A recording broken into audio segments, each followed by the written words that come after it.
Apan mga kaigsunan, nasayop sila sa ilang pagtuo.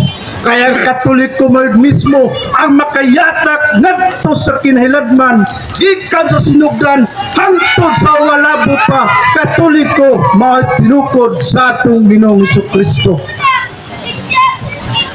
Bisan pag-aklio nato ang mga lama sa kasaysayan, mulungkad gyud dito nga ang simbahan Katoliko gitukod gyud sa atong Ginoong Jesucristo. Mga kaigsunan, dunay pangutana, makaluwas ba ang relihiyon nga tinukod raw tao? Ang tubag niya na mga kaigsunan, dili og dili gayod. Nganuman, kung ang mga tao nga naibalos kamatuoran nga ang ilang relihiyon tinukod lang og tao, dili tinukod sa atong Ginoong Jesucristo, unya magpasakop kamo niya ng relihiyon nga tinukod lang og tao, bisan pa ang ilang tipon og sa mga maayong buhat, dili gayud sila maluwas. Dili gayud makaluwas mga kaigsunan. Bisan pag nagpasakop ka na sa relihiyon nga tinukod tao, buutan ka. Nagbuhat kag maayo sa mga isip na tao. Apan wala ka sa simbahan nga gitukod sa Jesucristo, kawang lamang ka na mga kaigsunan. Parayon ta mga kaigsunan. Sa buhat City 51 nagaingon nga kadtong nahibalo na sa tinuod, unya musupak sa tinuod, nakasala sa Espiritu Santo. Kung karon mga kaigsunan nga naibalo mo ka na yung reliyon di pasakupan, tinukod lamang og tao, apan wala mo muhawa na nang na reliyon, asa mo nakasala? Nakasala ka sa Espiritu Santo. Ang pangutana, kung nakasala pa ka sa Espiritu Santo, ano na ba kapasayloan ng tao? Niyang tubag mga kaigsunan, dinhi sa Mateo 12:32 na nagaingon, ang sala sa Espiritu Santo dili mapasaylo nining kalibutana hangtod sa sunod pang kinabuhi. Unsa daw ang sala ni atong Espiritu Santo? Dili kuno mapasaylo hangtod pa sa kaliwatan, hangtod pa sa katapusan, di gid kuno maluwas nganuman nakasala ka sa Espiritu Santo. Mao kana nga inuha namo mga kaigsunan, ang simbahang Katoliko nagpadayon gayud. Bisan may usa lamang nga naminaw, bisan may usa lamang, apan dako kay namo kana og garbo. Nganuman taliwala sa mong pagpaningkamot, aduna pa giday may balik ngadto sa matuod na simbahan nga gitukod sa atong Ginoong Jesucristo. Nga mao ang tinuod nga makaluwas. Parayon ta mga kaigsunan. Pero katong mga taong inosente nga dala lang sa ilinglas sa mga pastor o laing mga ministro nga nakahibalo sa kamaturan, pwede ba to silang maluwas? Adunay mga Katoliko mga kaigsunan nga inosente, igura na bunyagan, apan wala na mo simba, wala na matudloy unsay kamaturan sa simbahang Katoliko. Laktod ba ka istorya, inosente kani mga tawhana. Aduna ba sila sala mga kaigsunan? Asa na tumabasa nga sila adunay sala? Atong basahon ang pahayag sa Lucas 23:34 magaingon, mismo nga atong Ginoong Jesucristo atong pasultihon. Ngunini nga atong mabasa, amahan ko, pasaylua sila kay wa sila nahibalo sa matuod. Tanawa? Klaro kayo? Nga katong inosente di ay aduna na sila kapasayluan, mahilangit pa sila, gumikan sa mga lingla, biktima sa pagpanglingla, sa laing tinuan, pagpangdaot sa Katoliko.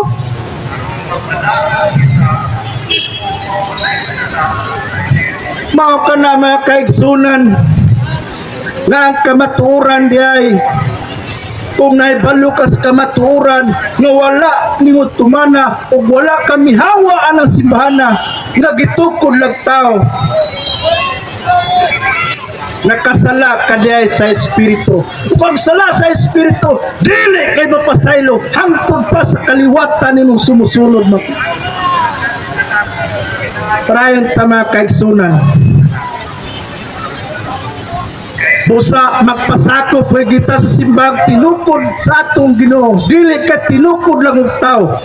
Kay ang simbahan nga tinukod lang og tao, dili gayud kini makagarantiya sa atong kaluwasan.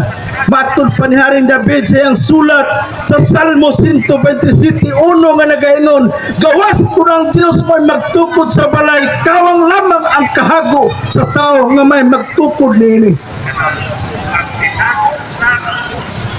Unsa pa may ato ipamatuod nga mismo si Haring David nagpamatuod nga ang balay nga gitukod og tao kawang lamang.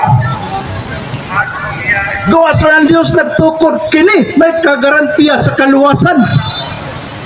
Parayon tama kaigsunan. Ang Bagong Testamento ba nagtudlo ba usab nga kanang balaya ang gitukod sa Dios may garantiya sa kaluwasan? Atong tubagon pinagi sa sulat ni Apostol Pablo sa unang Timoteo 3:15 nga kana simbahana maampuhing balay sa Dios o haligi sa patukuranan sa kamatuoran. Unsa daw ang balay nga gitukod sa Dios? Haligi o sukuranan sa kamatuoran mga kaigsunan. Mao kana nga ang tinuod ay ang tinukod sa Dios mao'y makaluwas, dili ang tinukod sa tao.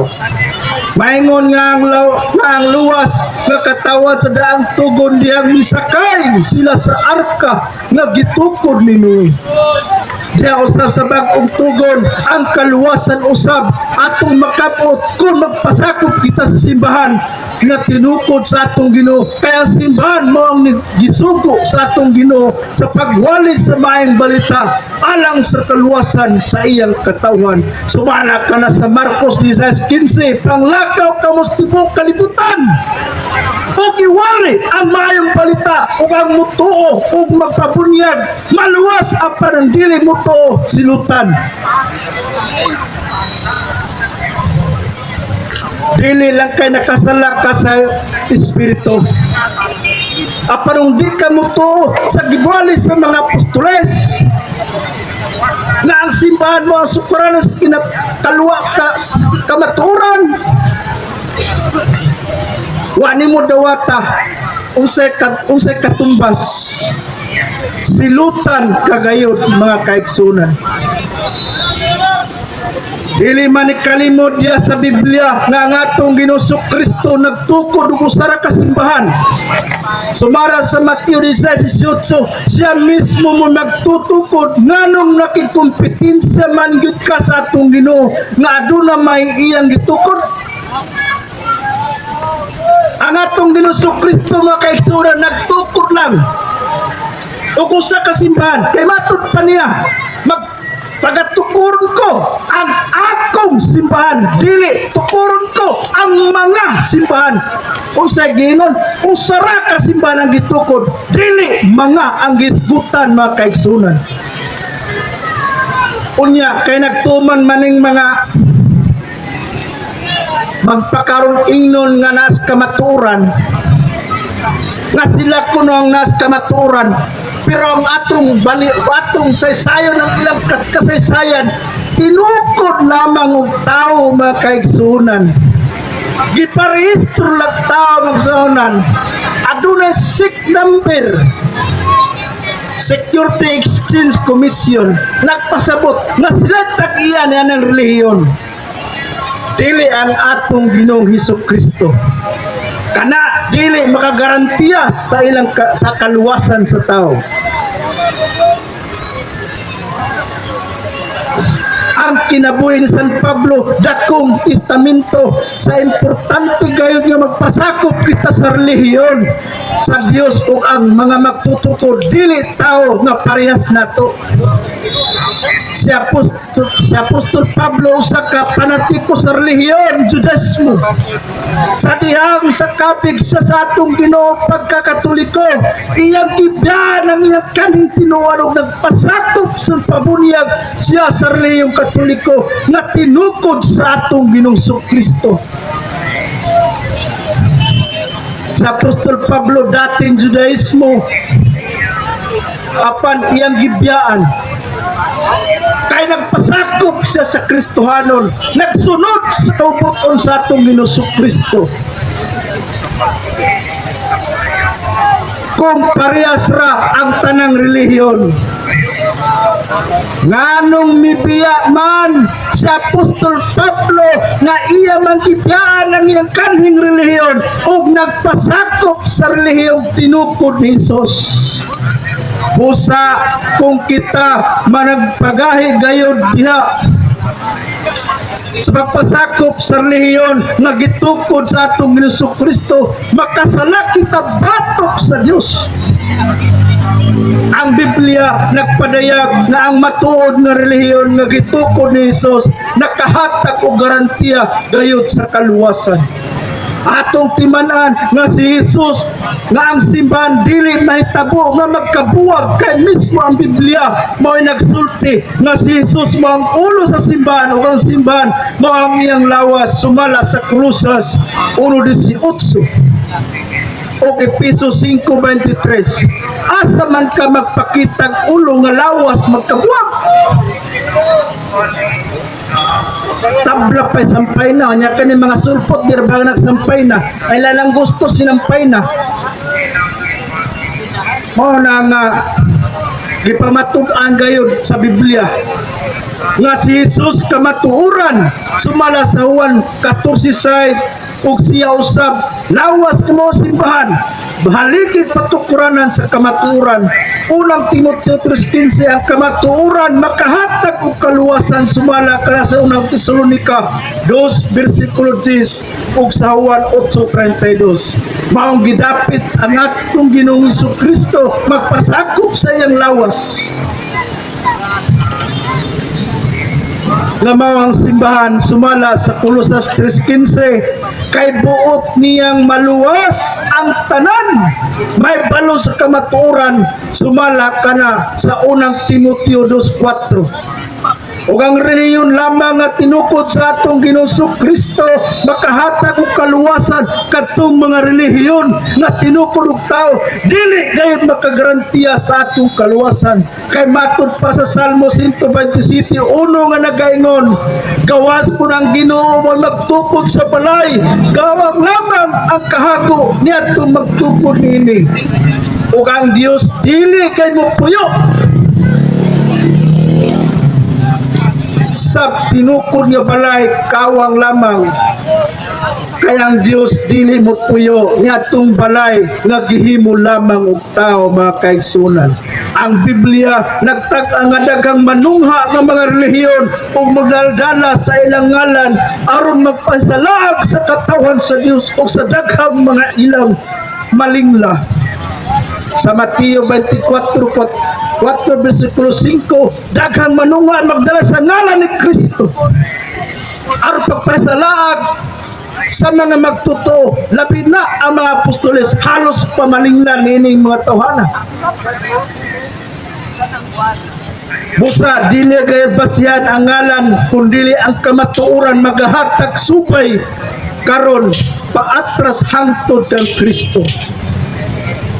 Unsa namang relihiyon na ang makapaatras gikan sa Santo Papa karon ni Pope Francis, makapaatras kita musangko kay kita na Apostol Pedro ug sa Apostol Pedro gayon ang gipinlan sa mga yawi magyatagag katungod na mag-alimas sa mga karniro.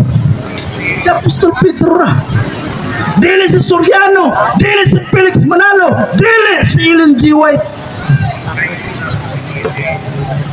o dili pa ng bisag insa pa na sila. Si Apostol Pedro lang, siya ragayna na Apostol ni sa atong Ginoong Kristo, tukurong ko ako simbahan, ikaw Pedro sa babaw ni bato.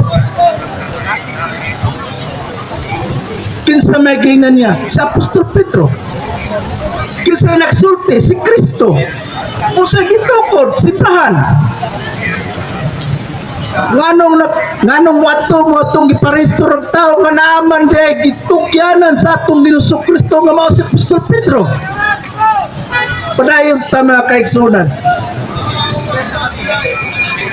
Ang mga libro sa kasaysayan makahatag og suporta nga ang simbahang Romano Katoliko lamang ang buktong simbahan makasupay sa kinabuhi ni Kristo gikan karon patas hangtod kang Kristo din aduna kini 266 ka mga Santo Papa gikan ni Pope Francis Patras mao kana kasamtangan kang Santo Papa ug musangko gad kini ni Apostol Pedro nga unang Santo Papa nga gibilan mismo sa atong Kristo sa simbahan nga mag-alagad ngadto sa mga karnero nga mao ang katawhan sa Dios mga kaigsunan. Walay bugto nga putay nga pagpangulo sa tugang direktang kalambigitan kang Kristo. O hinaot unta sa mubo na kong gipadangat kaninyo aduna kini makahatag kini katinawan ug magpamalandong kita ini katulog nato niyang gabi magpamalandong kita nanong nasakop pa ta sa relihiyon nga gitukod ng tao nga naa may relihiyon nga gitukod sa atong Ginoo Kristo. O kana lamang nga akong ipadayag kanyo mayong hapon kanatong tanan.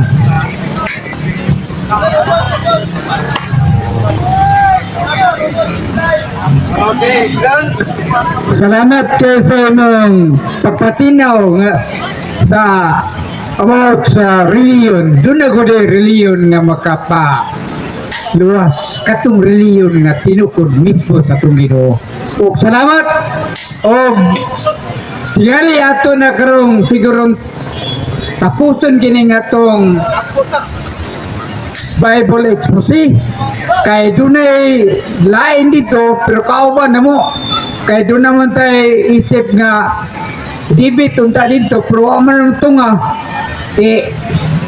dito na natang katong mga pangutana o dunay mangutana kay dito na lang ta sa kawanan dito sa Rizal Park kay tuwa dito ang mga Catholic Peter Bender karon o ato na lang pasalamatan ang atong nagdumala din sa Catholic Peter Bender labi na sa atong pagpatugot sa atong mayor, sa atong mga kapulisan o sa atong Spiritual Director si Padre Juliano Ritiquis o labi na gud sa atong obispo si Jose Cabantan o sa tanang mga naminaw o katungod sa maminaw naunta kining among Bible expose makapahatag unta diya sa katinawan katong naglibog na diya sa tinuan.